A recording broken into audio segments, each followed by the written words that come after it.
అందరికీ నమస్కారం. శాసనసభ సమావేశాల ప్రారంభం తొలి రోజున సాంప్రదాయం ప్రకారం గవర్నర్ గారి ప్రసంగం చేతనే ప్రారంభించబడింది. గవర్నర్ ఆలోచన ధోరణి కాకుండా ప్రభుత్వ ఆలోచన ధోరణిని గవర్నర్ చేత చెప్పించేటువంటి ప్రయత్నం అది సాంప్రదాయం.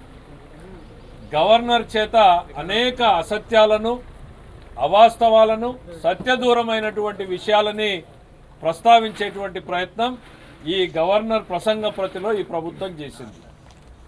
కనీసం ఈ ప్రభుత్వం నిజాలే కొద్దినైనా కానీ గవర్నర్ చేత చెప్పిస్తుందేమో అనుకుంటే మొదటి నుంచి చివరి దాకా కూడా అసత్యాల చేతనే గవర్నర్ని నమ్మించి ఆయన చేత పలుకులు చెప్పించేటువంటి ప్రయత్నం చేయడం బాధాకరం. ఈ ప్రభుత్వం ప్రధానంగా చూస్తే ముఖ్యమంత్రి గారు విశాఖకి వెళ్ళి పరిపాలనా రాజధాని విశాఖ అంటారు, బెంగళూరుకి వెళ్ళి ఆర్థిక శాఖ మంత్రి విశాఖ రాజధాని అంటాడు, అడ్వైజర్ అంటాడు, మరో మంత్రి అంటాడు. కానీ ప్రకటన చేయాల్సినటువంటి శాసనసభలో అదీ ముఖ్యమైనటువంటి పాలసీ ప్రకటించాల్సినటువంటి గవర్నర్ స్పీచ్లో మాత్రం 3 రాజధానుల, విశాఖ రాజధాన, అమరావతి రాజధాన లేక రాయలసీమ రాజధాన అనేటువంటి దాని గురించి ఒక్క మాట కూడా ప్రస్తావించరు. అంటే ప్రజల్ని 4 సంవత్సరాల పాటు మోసం చేస్తూ మరొకసారి మోసం చేసేటువంటి ప్రయత్నం. ఒకవైపు సుప్రీంకోర్టులో ఉన్నా మీరు వేదికలెక్కి ప్రకటన చేస్తారు, చేయాల్సిన అసెంబ్లీలో దాని మీద ప్రకటన మీరు చేయరు. రెండవది, ఈ రాష్ట్రంలో లేనిది, ఈ ప్రసంగంలో లేనిది ఒకటే ఒకటి, లా అండ్ ఆర్డర్. ఈ రాష్ట్రంలో లేదు, ఈ మొత్తం పుస్తకంలో కూడా 100 పేజీల పుస్తకంలో కూడా లా అండ్ ఆర్డర్ ప్రస్తావనే లేదు. అరే, గవర్నర్ చేత దిశ యాక్ట్ గురించి మాట్లాడారు. దిశ యాక్ట్ ఇంతవరకు అప్రూవ్ కాలేదు. అప్రూవ్ కాని యాక్ట్ మీద సుప్రీంకోర్టు ప్రధాన న్యాయమూర్తిగా చేసినటువంటి వ్యక్తి చేత కూడా అసత్యాలు చెప్పిస్తారు. ఆ దిశ యాక్ట్ గురించి మాట్లాడిస్తారు. ఇంతకన్నా ఘోరం ఉందా? ఇవన్నింటికి ఇక ఇరిగేషన్ ఒక్క పదం మెన్షన్ చేయకుండా క్లీన్ వాటర్ అంటే డ్రింకింగ్ వాటర్ దాంట్లో ఇరిగేషన్ గురించి ప్రస్తావించినటువంటి మొట్టమొదటి గవర్నర్ స్పీచ్ అవుతుంది ఇది చరిత్రలో. ఇరిగేషన్ ప్రాధాన్యత ఎంత అనేటువంటిది అక్కడే చెప్పేసింది ప్రభుత్వం. మేము చేశామని చెప్పుకునేటువంటిది ఏమీ లేక, ఇది చేయలేకపోయాము అని చెప్పుకోవడానికి సిగ్గుపడుతూ క్లీన్ డ్రింకింగ్ వాటర్ దాంట్లో పోలవరం గురించి, పూల సుబ్బయ్య ప్రాజెక్టు గురించి, రాయలసీమ ప్రాజెక్టుల గురించి మాట్లాడారు. అరే, ఇరిగేషన్ గురించి మాట్లాడే ధైర్యం లేదు మీకు. ఇంకా మీరే మీ రాష్ట్ర ప్రజానీకానికి చేశారని నేను అడుగుతున్నాను. ఇవన్నింటికీ మించి చేతి వృత్తులు, చేనేత గురించి ఏవీ ప్రస్తావన లేకుండా సాగిన ఈ ప్రయత్నం అంతా, ఈ ప్రసంగం అంతా ఒకటైతే, అన్నింటికీ మించి గవర్నర్ వ్యవస్థని కూడా ఈ ప్రభుత్వం వచ్చిన తర్వాత ఎట్లా చేస్తోంది అనేటువంటిది మనం చూసాం. పాత గవర్నర్నేమో తాకట్టు పెట్టారు. మీకు గుర్తు చేయడాల్సినటువంటిది ఏంటంటే, బ్యాంకుల అప్పులు తీసుకున్న దాంట్లో గవర్నర్ని వ్యక్తిగతంగా ఆయన్ని బాధ్యుల్ని చేస్తూ ఆయనకి రాజ్యాంగం ప్రసాదించినటువంటి హక్కుల్ని కూడా వదులుకుంటున్నాను అని ఆయన చేత సంతకం పెట్టించినటువంటి ఘనత ఈ ప్రభుత్వాన్ని. అది పాత గవర్నర్ గారి చేత పెట్టిస్తే ఆ విషయాన్ని నేను ఆ రోజే వెలుగులోకి తీసుకొస్తే రాజ్భవన్ తిరిగి ప్రభుత్వాన్ని పిలిచి దాన్ని సరిదిద్దుకునే ప్రయత్నం చేసింది. ఈరోజు మళ్ళీ అట్లాంటి తప్పే మొదటి పేజీలోనే చేసింది. గవర్నర్ అనేటువంటి వ్యక్తి is the head of the government. అటు ఎగ్జిక్యూటివ్కి, ఇటు లెజిస్లేచర్కి హెడ్ ఆయనే. ఈ రెండు కల్మినేట్ అయ్యేది ఆయన దగ్గరే. భారత రాష్ట్రపతి కేంద్రంలో, ఇక్కడ గవర్నర్ గారు. అట్లాంటి గవర్నర్ చేత మీరు చెప్పించింది ఏంటి? ముఖ్యమంత్రిని పొగిడిస్తారా? అవర్ డైనమిక్ చీఫ్ మినిస్టర్ అంటూ జగన్మోహన్ రెడ్డి గారిని బహుశా మీరు ఒక 40-50 సంవత్సరాల గవర్నర్ స్పీచ్ ప్రతుల్ని మీరు తీసుకోండి, ఆయన ప్రసంగాల్ని కానీ ప్రతుల్ని కానీ తీసుకోండి. ఇట్లా ముఖ్యమంత్రిని అవర్ డైనమిక్ చీఫ్ మినిస్టర్. ఎవరు పెద్ద ఈ రాష్ట్రంలో? ముఖ్యమంత్రి గారు పెద్దనా, గవర్నర్ గారు పెద్దనా? ఆఖరికి గవర్నర్ చేత కూడా ముఖ్యమంత్రిని పొగిడించేటువంటి సాహసం ప్రభుత్వం ఎట్లా చేసింది అని నేను అడుగుతున్నా. ఇది గవర్నర్ ప్రసంగించేదే అయినా కూడా ఈ ప్రతిని తయారు చేసేటువంటిది పూర్తిగా ప్రభుత్వమే. దీనికి ప్రభుత్వమే బాధ్యత వహించాలి. గవర్నర్ గారి వ్యవస్థను అవమానపరచడం కాదా ఇది? గవర్నర్ గారి వ్యవస్థ స్థాయిని తగ్గించడం కాదా ఇది? గవర్నర్ గారినేమో తాకట్టు పెట్టారు, ఈ గవర్నర్ గారినేమో స్థాయి తగ్గిస్తున్నారు. ఏంటి మీ ప్రభుత్వం? మీకు ముఖ్యమంత్రి గారు తప్ప రాజ్యాంగంలో మరే వ్యవస్థలు కనిపించవా అని నేను అడుగుతున్నా. ఎలక్షన్ కమిషన్ పట్ల మీరు వ్యవహరించిన తీరు, సుప్రీంకోర్టు హైకోర్టు జడ్జిల పట్ల మీరు వ్యవహరించిన తీరు, గత గవర్నర్ పట్ల మీరు వ్యవహరించిన తీరు, ఈ గవర్నర్ పట్ల మీరు వ్యవహరించినటువంటి తీరు, మీరు ఈ గవర్నర్ స్థాయిని తగ్గిస్తారా? గవర్నర్ చేత ముఖ్యమంత్రిని పొగిడిస్తారా? ఎటు తీసుకెళ్తున్నారు? మరొకటి, గవర్నర్ గారి వాళ్ళ అసెంబ్లీలోకి వచ్చినప్పుడు మామూలుగా సాంప్రదాయం ఏంటి అంటే కరెక్ట్ టైమింగ్ మెయింటైన్ చేస్తారు. సభ్యులందరూ సభలోకి వచ్చిన తర్వాత గవర్నర్ గారు వచ్చేటప్పటికి డైరెక్ట్గా ఆయన కారు దిగితే ముఖ్యమంత్రి గారు ఇద్దరు సభాధిపతులు ఆయన ఎస్కార్ట్ చేసి నేరుగా పోడియం మీదకి తీసుకొస్తారు. ఇవాళ మీరు స్పీకర్ ఛాంబర్లో ఆయన కూర్చోబెట్టారు, గవర్నర్ గారిని కూడా వెయిటింగ్లో పెడతారా మీరు? దీని పట్ల చాలా స్పష్టంగా ఉంది ప్రొసీజర్ ఏంటి అనేటువంటిది. మీకు కౌలన్ షగ్గర్లో కావాలంటే డీటెయిల్డ్గా తర్వాత చదివినిపిస్తాను, ఒకసారి చూసుకోండి. ఎట్లా తీసుకురావాలి ప్రెసిడెంట్ని? Same applies for the governor. President arrives at the parliament house in the state coach or the limousine car attended by his secretary and military secretary and escorted by his bodyguards. When the president alights from the coach or car, the parliament house, the bodyguards give a national salute and the president is received at the gate by the chairman Rajya Sabha, prime minister and the speaker Lok Sabha, the minister of parliamentary affairs and the secretary general of the two houses. The president is then escorted to the central hall in a procession. When the procession enters the gathering of the central hall, the marshal of the Lok Sabha announces from the dais the arrival of the president simultaneously. The two trumpeters positioned in the gallery facing the entrance hall to the give a fanfare. The members rise in the entry of the seat. అంటే నేరుగా car దిగి ఆయన పోడియంకి వెళ్తాడు అంటే చాలా డీటెయిల్డ్గా description చేసిన దగ్గరలో కూడా మీరు గవర్నర్ వ్యవస్థ పట్ల చాలా అంటే దీంతో ఏదో ప్రమాదాలు జరిగిపోయాయని కాదు, మీ వ్యవహార శైలి, వ్యవస్థల పట్ల గౌరవించాల్సిన వ్యవస్థ పట్ల మీరు వ్యవహరిస్తున్నటువంటి శైలిని ప్రజల ముందుంచేటువంటి ప్రయత్నం చేస్తున్నాం. గవర్నర్ చేత పొగిడించుకోవడం, గవర్నర్ని వెయిటింగ్లో పెట్టడం, పాత గవర్నర్ని తాకట్టు పెట్టే ప్రయత్నం చేయడం, ఈ గవర్నర్ని స్థాయి తగ్గించేటువంటి ప్రయత్నం చేయడం, గవర్నర్ చేత సత్యదూరమైనటువంటి విషయాలు చెప్పించడం, గవర్నర్ చేత అవాస్తవాలు చెప్పించడం, చేయనటువంటి పనులని చెప్పేటువంటి ధైర్యం చేయలేకపోవడంగా ఈ ప్రసంగం మొత్తం సాగింది. ఈ ప్రభుత్వంలో నిబంధనలకి విలువ ఎక్కడా లేదు. ముఖ్యమంత్రి గారిని ప్రసన్నం చేసుకోవడం, ముఖ్యమంత్రి గారిని పొగడడం, ముఖ్యమంత్రి గారికి అనుకూలంగా పనిచేయడమే తప్ప రాజ్యాంగం కానీ విధి విధానాలు కానీ ప్రోటోకాల్ కానీ ఇది ఉందని నేను అనుకోవడం. మిత్రులందరికీ కూడా నమస్కారాలు తెలియజేసుకుంటూ, ఏదైతే ఇక గవర్నర్ ప్రసంగం చూసినట్లయితే ఏదైతే పూర్తిగా అసత్యాలతోటి అబద్ధాలతోటి ఈ యొక్క ప్రచారం సాగినటువంటి పరిస్థితి వేళ చాలా క్లియర్గా మనందరం కూడా చూస్తూ ఉన్నాం.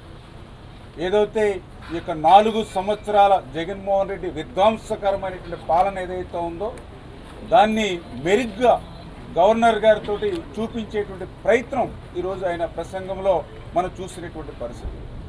ఏదైతే క్షేత్రస్థాయిలో అమలవుతున్నటువంటి సంక్షేమ పథకాలకు గవర్నర్ ఏదైతే ప్రసంగానికి వాస్తవానికి మధ్య చాలా చాలా వ్యత్యాసం, దూరం కనిపిస్తున్నటువంటి పరిస్థితి కూడా ఈరోజు ఈ ప్రసంగంలో మనందరం కూడా గమనించడం జరిగింది.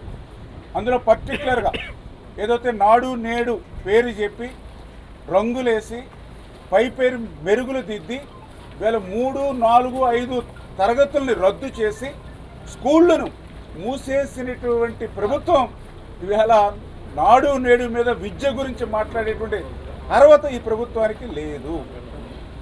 ఏదైతే వైద్యం, మరి ఈవేళ ఎవరైనా చనిపోయినటువంటి వ్యక్తి ప్రభుత్వ ఆసుపత్రి నుండి ఇంటికి తీసుకెళ్లేటువంటి సౌకర్యం కూడా లేక మీ మీడియాలో చూశారు 20-25 కిలోమీటర్లు చనిపోయిన వ్యక్తిని మోటార్ బైక్ మీద ఎక్కించుకుని తీసుకెళ్లేటువంటి పరిస్థితి ఈ రాష్ట్రంలో ఉన్నటువంటి స్థితి. ఎవరైతే ప్రసవం కోసం మహిళ ఆడబిడ్డ 20-15 కిలోమీటర్ల ఏజెన్సీ నుంచి మరి డ్రోన్ల మీద మోసుకెళ్తున్నటువంటి పరిస్థితి మనం చూస్తూ ఉన్నాము. కనీసం ఒక బస్తా బ్లీచింగ్ కూడా కొట్టుకోలేక మరి ఈవేళ విష జ్వరాల బారిన మరి ఈవేళ ఈ రాష్ట్రం నిలవెల్లాడుతున్నటువంటి పరిస్థితుల్లో మరి వైద్యం గురించి ఈవేళ మరి గవర్నర్ గారి మీద చెప్పినటువంటి అసత్యాల ప్రసంగం మనందరం కూడా చూసినటువంటి పరిస్థితి.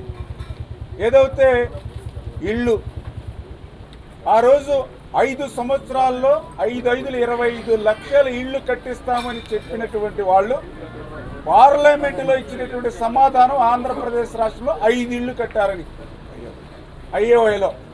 మళ్ళీ ఈరోజు కూడా చూస్తుంటే దగ్గర మరి 1,80,000 2 లక్షల ఇళ్ళు మాత్రమే పూర్తవుతున్నాయనేటువంటి వార్తలు వస్తున్నటువంటి సమయంలో మరి ఆ ఇళ్ళు నిర్మాణంలో అబద్ధాలు చెప్పించడమే కాకుండా మరి ఏదైతే ఇళ్ల స్థలాలు మరి ఏదైతే 15-20 కిలోమీటర్లు నివాస యోగ్యానికి దూరంగా పనికి రానిటువంటి సెంటు ముంపు పట్టా ఇచ్చి ఇవాళ పేదలకు జరిగింది గోరంతా, వైసీపీ నాయకులకి జరిగింది కొండంతా ఇళ్ల స్థలాల్లో జరిగినటువంటి పరిస్థితి అవుతే దాన్ని కూడా ఇవాళ గవర్నర్ గారి ప్రసంగంలో అబద్ధాలు అసత్యాలతో మరి మనందరూ కూడా భ్రమ కల్పించినటువంటి పరిస్థితి. ఈయన సంక్షేమం గురించి అయితే మరి నిజంగా బుక్ అంతా కూడా అబద్ధాలతోటే. వైఎస్ఆర్ ఆసరా గురించి చెప్తూ ఉన్నాడు, చాలా సూటిగా ఒక ఎగ్జాంపుల్ చెప్తూ ఉన్నా. 4 విడతల్లో వైఎస్ఆర్ ఆసరా నిధులు ఇస్తామని చెప్పారు.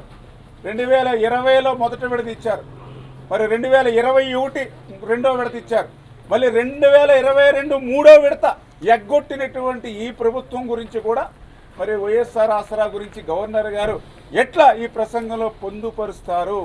మహిళలను కూడా మోసం చేసి, మహిళలను కూడా దగా చేసి, డోక్రాని సంఘాన్ని నిర్వీర్యం చేస్తే ఈవేళ వైఎస్ఆర్ ఆసరా 2022లో ఎగ్గొట్టినటువంటి ఈ ప్రభుత్వానికి ఆసరా గురించి, మహిళల గురించి ఈ ప్రసంగంలో మాట్లాడేటువంటి అర్హత లేదు. వైఎస్ఆర్ పింఛన గురించి, వైఎస్ఆర్ మరి పింఛన్ గురించి చాలా గొప్పగా మరి గవర్నర్ ప్రసంగంలో అబద్ధాలు చెప్పేటువంటి ప్రయత్నం చేశారు.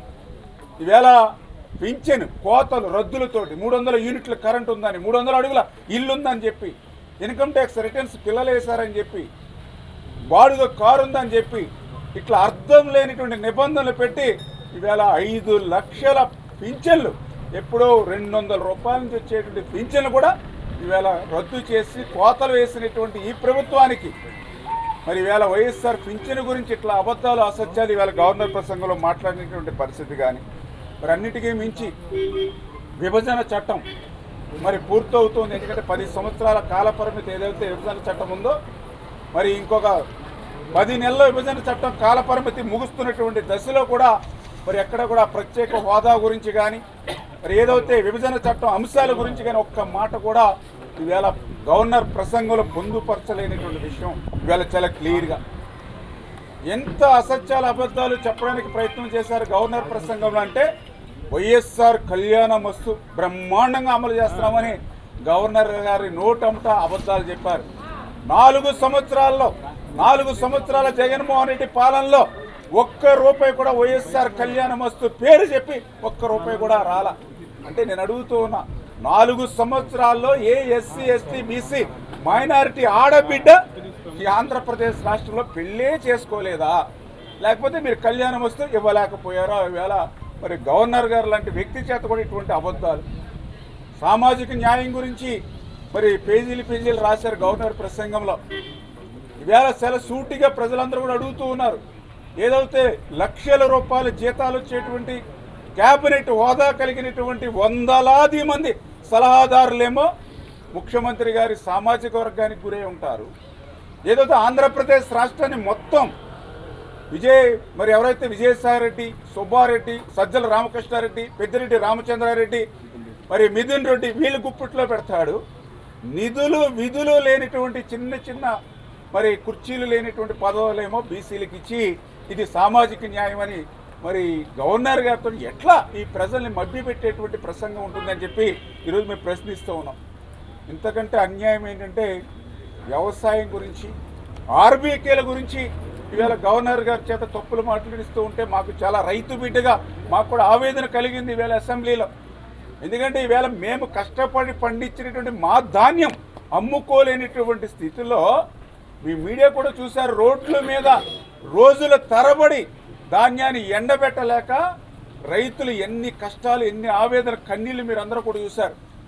మరి ఈవేళ ఆర్బీకే అంటే ఏదైతే ఆర్బీకేలు ఏదైతే ఒక్క పురుగు మందు కానీ ఎరువులు కానీ వీళ్ళు ఇచ్చినటువంటి పరిస్థితులు ఎక్కడ కూడా రైతులకు లేవు. ఈవేళ రైతు భరోసా కేంద్రాలు కాదది, రైతు భక్షక కేంద్రాలకు ఈవేళ మిగిలిపోయినటువంటి ఆ రైతు భక్షక కేంద్రాల గురించి కూడా మరి గవర్నర్ గారితో చాలా గొప్పగా మాట్లాడించినటువంటి ఘనత ఈవేళ జగన్మోహన్ రెడ్డి గారికి దక్కుతుంది. మరి ఈవేళ వైఎస్ఆర్ జలకళ మరి ఈవేళ 2 లక్షల మంది ఉచితంగా బోర్లు వేస్తామని మీరే ప్రణాళిక చెప్పారు. 4 సంవత్సరాలైంది. ఈవేళ ఒక్క ఉచిత బోరు కూడా ఎక్కడ ఆంధ్రప్రదేశ్ రాష్ట్రంలో లేదు. ఒక్క డ్రిప్ ఇరిగేషన్ కూడా ఈవేళ ఆంధ్రప్రదేశ్ రాష్ట్రంలో లేనటువంటి పరిస్థితి ఈవేళ క్లియర్గా కనపడుతూ ఉంది. అన్నిటికీ మించి ఈవేళ ఇరిగేషన్ ప్రాజెక్ట్స్ మరి ఈవేళ 4 సంవత్సరాలైంది. ఎక్కడ కూడా ఒక ఇరిగేషన్ ప్రాజెక్ట్ ఒక్క అడుగు, పర్టికులర్గా ఒక పోలవరం ప్రాజెక్ట్ ఆ రోజు 72% తెలుగుదేశం పార్టీ హయాంలో ముందుకెళ్తే మరి వీళ్ళు వచ్చిన తర్వాత ఈ 4 సంవత్సరాల్లో 2% కూడా ముందుకెళ్ళక 2021లో పూర్తి చేస్తామని అసెంబ్లీలో చెప్పారు, 2022లో పూర్తి చేస్తామని అసెంబ్లీలో చెప్పారు. మన పార్లమెంటులో అయితే మరి కేంద్ర జలశక్తి ఎవరైతే మంత్రి చెప్పారు క్లియర్గా మరి ఈ యొక్క ఎన్నికల కాలానికి ఈ పోలవరం ప్రాజెక్టు పూర్తి కాదని. అది మీ అసమర్థత. మరి ఏదైతే మీ అసమర్థ పాలన ఏదైతే ఉందో, మరి ఏదైతే ఈ యొక్క సంక్షేమాలను ఏదైతే మీరు కోతలు విధిస్తూ ఉన్నారో, అభివృద్ధి ఏదైతే మీకు దూరం అయిందో, వీటన్నిటినీ కూడా సత్య దూరమైనటువంటి అబద్ధాలతోటి మరి ఈవేళ గవర్నర్ ప్రసంగం వేళ అసెంబ్లీలో సాగినటువంటి పరిస్థితి. గవర్నర్ ప్రసంగం అంటే 4 సంవత్సరాల్లో మేము ఏం చేస్తాం, రాబోయేటువంటి సంవత్సరంలో ఏమి చేస్తాం అనేటువంటి విధంగా ఒక రోడ్ మ్యాప్ లాగా గవర్నర్ ప్రసంగం ఉండాలి తప్ప ఇట్లా తప్పుల తడకతోటి, అబద్ధాలు, అసత్యాలతోటి మరి గవర్నర్ ప్రసంగం ఉన్నటువంటి పరిస్థితి చాలా దారుణం. పాపం అటువంటి అబద్ధాల, అసత్యాల ప్రసంగం కూడా గవర్నర్ గారు కూడా చదవలేక, అంటే అబద్ధాలను కూడా ఆయన నోటితో చెప్పలేక చాలాసార్లు మరి ఆయన తడబడినట్లుగా కూడా మనకు కనిపిస్తూ ఉంది. ఏదైతే పాపం ఆయన చేత కూడా 15-20 సార్లు మరి అబద్ధాలు, అసత్యాలు చదివించి మంచినీళ్ళు తాగించినటువంటి పరిస్థితి కూడా ఈ జగన్మోహన్ రెడ్డికే దక్కుతుంది. గవర్నర్ గారి ప్రసంగం కంటే కూడా ముఖ్యమంత్రి గారి పేర్ల పిచ్చ, రంగుల పిచ్చ బయటపడతా ఉంది. ఆయనకి ఏ విధంగా జగనన్న వైఎస్ఆర్ పథకాల పేర్లు పెట్టుకోవడం, కేంద్ర ప్రభుత్వ పథకాలు కూడా పేర్లు పెట్టుకునే తపనే ఆ గవర్నర్ గారి ప్రసంగం ఉంది. బహుశా గవర్నర్ గారు ఇంటికి వెళ్ళాక వాస్తవాలు తెలుసుకొని మదన పడుతున్నారని నేను అనుకుంటా ఉన్నాను. నా చేత ఇన్ని అబద్ధాలు చెప్పించారా, ఈ పథకాల పేర్లేంటి, ఈ రంగులేంటి అనేది బహుశా ఆయన కూడా ఆలోచిస్తారు అనుకుంటున్నాం. కొత్త గవర్నర్ గారు కొంచెం సమయం తీసుకుంటారు, అందుకని మేము కూడా సమయం పడదాం అనుకున్నాం. కానీ గవర్నర్ గారి ప్రసంగం అంతా అభూత కల్పంతో రాయించారు ముఖ్యమంత్రి గారు. ప్రభుత్వం రాయించింది కనుక మేము మా నిరసన చెప్పాల్సి వచ్చింది. వాకౌట్ చేయడానికి కూడా కారణం అది. ఎందుకంటే ఇవాళ అన్ని రంగాల్లో వైఫల్యం. ఒకటి నేరాంధ్రప్రదేశ్గా మార్చారు, దాని గురించి ఎక్కడా ప్రస్తావన లేదు. నేరాంధ్రప్రదేశ్గా మార్చారు, శాంతి భద్రత గురించి మాట్లాడలేదు. ఇవాళ మా సోదరులు చెప్పినట్టుగా దిశ యాప్ అసలు ఎక్కడ లేదు. కేంద్రం తిరస్కరిస్తే ఈరోజు కూడా దిశ యాప్ లేకపోయినా దానివల్ల ఏదో పగలబొచ్చామని చెప్పే ధైర్యం తెగింపు ఈ ప్రభుత్వం గవర్నర్ ద్వారా చెప్పించడం చాలా దుర్మార్గం. ఇవాళ మేము అడుగుతున్నాం, ఏ రంగంలో నువ్వు సాధించావు? గత ప్రభుత్వ హయాంలో సాధించిన మెరిట్నే ఇవాళ మీరు ముందుకు తీసుకొచ్చే పరిస్థితి ఉన్నారు. రాబోయే 5 ఏళ్ళకి నువ్వు ఇంకో సంవత్సరంలో ఇంటికి పోయే పరిస్థితి వస్తే రాబోయే 5 ఏళ్ల గురించి నువ్వు ఎజెండాలో మేము చేయబోతున్నామని చెబుతున్నావు. ఏం చేసావని? నాడు నేడు కింద వైద్య రంగం నిర్వీర్యమైపోయింది, విద్యారంగం నిర్వీర్యమైపోయింది, బిల్లులు లేక పనులు ఆగిపోయినాయి. ఆర్బీకేలు అట్టహాసంగా కేంద్ర ప్రభుత్వ పథకాల నుంచి కడతానని చెప్పి ఆర్బీకేలు మూలబడిపోయినాయి. వ్యవసాయ యాంత్రీకరణ లేకుండా పోయింది, డ్రిప్ ఇరిగేషన్ లేదు. ఏదైతే రైతులకు ఇవ్వాల్సిన 4,000 కోట్ల రూపాయలు 100 కోట్లు ఇచ్చి సరిపెట్టేసి ఇది నేను బ్రహ్మాండంగా చేశానంటావు. కౌలు రైతులకు సహాయం అందలేదు, వాళ్ళకి ఆర్థిక సహాయం అందలేదు, అప్పు పుట్టిన పరిస్థితి ఉంది. వాళ్ళ ఏదైతే నువ్వు చెప్పిన ప్రగల్భాలన్నీ కూడా జీడిపి పెరిగిందంటున్నావు. ఎలా పెరిగింది? ఉపాధి లభించిందా? ఉద్యోగాలు లభించినాయా? ఏ రంగం ఏదైనా వస్తే రైతులు కష్టపడ్డ ఆక్వా రంగంలో కానీ రైతులు కానీ వాళ్ళు పండించిన పంట వల్ల వాళ్ళు అభివృద్ధి సాధించారు. కానీ నువ్వు చేసిన ఏమైనా ఉందా? సాయం చేసావా? వ్యవసాయ యాంత్రీకరణ లేదు, డ్రిప్ ఇరిగేషన్ లేదు, కనీసం వారికి సహాయం అందని పరిస్థితి, అప్పు పుట్టిన పరిస్థితి. ఇవాళ మేము ఒకటి అడుగుతున్నాం, మీరు అప్పులు తేవడం కోసం జీడిపిని పెంచి చూపిస్తున్నారు. 7% కూడా పెరగల. జీడిపి 7% కూడా లేదు రాష్ట్రంలో. మీరు 14% డబ్బాలు కొడతా ఉన్నారు. కేవలం అప్పులు తేవడం కోసం, బ్యాంకుల్ని, ఫైనాన్షియల్ ఇన్స్టిట్యూట్ని మోసం చేయడం కోసం మాత్రం మీరు చేస్తూ ఉన్నారు. మీరు క్యాపిటల్ వ్యయం ఎక్కడ ఖర్చు పెట్టారు? మీరు ఎక్కడా కూడా మీరు మూలధనం ఏం ఖర్చు పెట్టలా. ఇవాళ ఏదైతే అసెంబ్లీని నిర్వీర్యం చేస్తా ఉన్నావు, ఎన్ని రోజులు పెడుతున్నావు? చట్టసభ దేనికి ఇంత భారీగా ఖర్చు పెట్టి నువ్వు చట్టసభలో కార్యక్రమం తీసుకున్నప్పుడు ఎన్ని రోజులు నడపాలి? బడ్జెట్ ఎప్పుడు పెట్టాలి? బడ్జెట్ కనీసం నెల రోజుల ముందు పూర్తవ్వాలి, ఫిబ్రవరిలో పూర్తవ్వాలి కేంద్ర బడ్జెట్ లాగానే. నువ్వు ఇవాళ పెట్టి 24కి క్లోజ్ చేసుకొని వెళ్ళిపోవాలని తపంలో ఉన్నావు. అంటే కేవలం మొక్కుబడిగా శాసనసభ నడుపుతా ఉన్నావు. ప్రతిపక్షానికి గౌరవం ఇవ్వటంలా, మైకులు ఎవరు, మాట్లాడనివ్వరు. సొంత డబ్బా కొట్టుకుంటావు, ఛానల్స్ రానివు, ఇతర పార్టీల యొక్క లేక ఇతర ప్రతినిధుల యొక్క ఎవరిని ప్రమేయం లేకుండా సభ ప్రాంతానికి రాకుండా చేస్తున్నావు. ఏదైతే కేంద్రం ఇచ్చే రైతు భరోసా పథకాన్ని నీ సొంత డబ్బా కొడుతున్నావు. 80 లక్షల మందికి ఇవ్వాలి, నువ్వు ఇచ్చింది 52 లక్షల మందికి. అంటే కేంద్రం ఇచ్చేదానికి కూడా దగా చేస్తున్నావు. 80 లక్షల మంది రైతులకు కానీ నువ్వు ఇచ్చేది 52 లక్షల మందికి ఇచ్చిన గొప్పలు చెబుతా ఉన్నావు. ఇవాళ వాస్తవ విరుద్ధంగా ఉంది. గవర్నర్ గారి చెప్పిన అంకెల్లో ప్రభుత్వం చెప్పించిన అంకెలన్నీ కూడా అంకెల గారిడిగా ఉంది. ఫర్ ఎగ్జాంపుల్ జగనన్న ఇళ్ల కాలనీ ఇవాళ ఏం చెప్పించావు గవర్నర్ చేత? ప్రతి పట్టాకి 5 లక్షల రూపాయలు ఖర్చు అయింది అంటున్నావు. 5 లక్షల నుంచి 6 లక్షల రూపాయల దాకా ఉచితంగా ఇచ్చానని చెబుతున్నావు. భూమి ఎంత కొన్నావు? ఒక ఎకరం భూమి ఎన్ని లక్షలకు కొన్నావు? ఒక భూమిలో సెంటు పట్టా ఇచ్చావు. సెంటు పట్టా అంటే 40% వేసుకున్న 40 మందికి ఇస్తా ఉన్నావు. నువ్వు భూమి కొంత 20 లక్షలు 30 లక్షలు అంటున్నావు. మరి 5 లక్షలు 6 లక్షల రూపాయలు ఎలా అయింది? ఇన్ఫ్రాస్ట్రక్చర్ ఎక్కడా చేయలే. జగనన్న కాలనీ పేరు పెట్టావు. కేంద్రం ఇచ్చే 1,80,000 రూపాయలకు మించి నువ్వు 1 పైసా ఇవ్వలా. ఒక రోడ్డు వేయలా, ఒక కాలువ వేయలా, కరెంట్ లైన్ వేయలా. ఇల్లు కట్టమంటావు. వాళ్ళ మెడ మీద పెట్టి నీకు వచ్చే ఇతర బెనిఫిట్లను ఆపేస్తారని వాలంటీర్ల ద్వారా బెదిరిస్తా ఉన్నావు. ఎందుకు ఇల్లు కాలేదు? కేంద్రం ఇచ్చిన అయ్యేవై ఒక ఇల్లు కట్టలా నువ్వు. ఇవాళ టిట్కో ఇల్లు 5 లక్షల ఇళ్ళు నిర్మాణం పూర్తయిన ఎందుకు పూర్తి చేసేవలేదు? దాని గురించి గొప్పగా చెబుతారు ఆయన. ఇవాళ నీటి వనరుల శాఖ అయితే నిర్వీర్యమైపోయింది. ఉత్తరాంధ్రలో కానీ రాయలసీమలో కానీ ప్రాజెక్టులన్నీ ఆగిపోయాయి. పోలవరం అయితే చెప్పక్కర్లా. ఇవాళ మీరు బడ్జెట్లో ఎంత చెప్పారు, ఎంత ఖర్చు? అసలు బడ్జెటరీ ప్రొవిజన్స్ ప్రకారం మీరు ఎక్కడైనా ఖర్చు పెడతా ఉన్నారా? 1 రూపాయి ఖర్చు పెట్టలా. గవర్నర్ గారు దాన్ని కూడా గమనంలోకి తీసుకోవాల్సిన అవసరం ఉంది. 3,000 మంది రైతులు ఆత్మహత్యలు చేస్తున్నారు 4 ఏళ్లలో. సిగ్గుండాలి ఈ ప్రభుత్వానికి. 3,000 మంది ఆత్మహత్యలు చేసుకుంటే గొప్పలు చెబుతున్నారు. దేశంలోనే 3వ స్థానంలో ఉంది. కౌలు రైతుల ఆత్మహత్యలో 2వ స్థానంలో ఉంది. సిగ్గుపడాలి. మరి నువ్వు అంత గొప్పగా చేస్తే రైతులు ఎందుకు ఆత్మహత్యలు చేసుకుంటున్నారు? గిట్టుబాటు ధరలు లేవు. ఇవన్నీ కూడా మనం ఆలోచన చేయాలి. ఇవాళ అనేక సంక్షేమ పథకాలు, చంద్రన్న బీమా లేదు. చంద్రన్న బీమా బ్రహ్మాండంగా ఉపయోగపడేది. ఆ రోజుకి 5,000 రూపాయలు ఇచ్చేవాళ్ళు. మరలా 15వ రోజుకలా క్లెయిమ్లు వచ్చాయి. 2 లక్షల నుంచి 5 లక్షల రూపాయల దాకా క్లెయిమ్లు వచ్చాయి.